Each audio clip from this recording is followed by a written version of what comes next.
Kim Chu absent sa It's Showtime, Paolo Avellino busy sa pag-workout.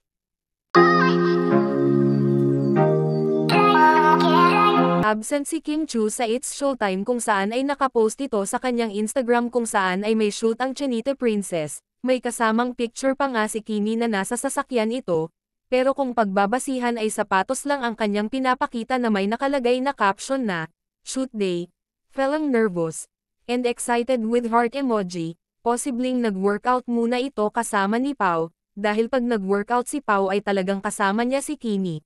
Tulad na lang sa larawan na ito, wala si Kim sa post ni Pao kung saan ay kasama niya si Kuya Kim at ang isa pa nilang kasamahan, pero dito nga ay kapareho ang suot ni Pao kung saan si Kuya Kim ang kanyang kasama, talagang lagi sila magkasama ni Kim kapag workout day. Samantala, busy naman itong si Paolo Avellino sa pag-workout, parang may pinaghandaan yata itong Kim Pao. Sana nga ay matuloy na ang gagawin nila na isang movie.